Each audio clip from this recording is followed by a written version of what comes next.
তো আজকে সকালবেলায় এই যে আমি এই যে ভ্যান গাড়ি দিয়া এই যে লাউ আর জালি নিতেছে, হ্যাঁ, ওইখান থেকে আমি এক জোড়া লাউ মাত্র 50 টাকা দিয়ে কিনলাম কিছুক্ষণ আগে। তো এখানে দাঁড়ায় আছে আমার বন্ধু আবুল, সরি আবুল না, জুবাইর, হ্যাঁ ঠিক আছে, জুবাইর নিজে দেখছে। এই জুবাইর আমি এখানে এই লাউ আমি কত দিয়ে কিনছিলাম? লাউ তো ভালো ভালো, এই যে দুইটা লাউ আমার বন্ধু দুইটা লাউ কিনছে। একটা এটার কি কি বলে, কি লাউ বলে? বাঁকা বাঁকা লাউ আর একটা সোজা লাউ। সুজা, এটা সুন্দর ভালো দুইটা লাউ। লাউ দুটোর দাম কত নিয়েছিল? 50 টাকা দিয়ে কিনছে। কচি, হ্যাঁ কচি আছে মণিপুরে, ফুকি মুন্না এটা ফুকি মুন্না লাউ।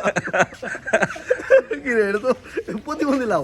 সায়েম ভাই গতবার লাউ কিনছে, দাম ছিল 50 টাকা। আমি বাজার থেকে, খুচরা বাজার থেকে একটা লাউ কিনছিলাম গত পরশুদিন 50 টাকা দিয়ে।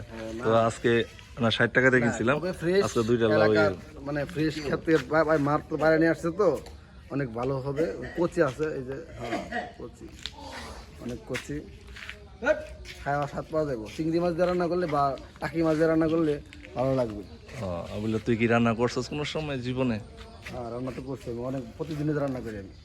নিজে রান্না করস? হ্যাঁ, কারণ আমি যেহেতু ঢাকা শহর থাকি, মেসে থাকি, সেহেতু আমার তো বুয়া নাই, আমি তো নিজে রান্না করে খাইতে হয়। আচ্ছা, এই জন্যই তুই জানো যে কি দিয়ে রান্না করতে হবে। টাকি মাছ দিয়ে রান্না করলে বা চিংড়ি মাছ দিয়ে রান্না করলে, গুড়া চিংড়ি যেগুলো আছে না, ওগুলো রান্না করলে। আচ্ছা, যেহেতু লাউটা এখন আমি কিনছি, তাহলে তো আমি আমার বউরে যাই চিংড়ি মাছ দিয়ে রান্না করতে পারবো, এই তো? হ্যাঁ হ্যাঁ, এখন যেহেতু তুমি কিনছো সেহেতু তোমার বউরই ঠিক বলতে আছে। হবে। আর তুমি তো নিজে রান্না করতে পারো না, আমি তো রান্না করতে পারি।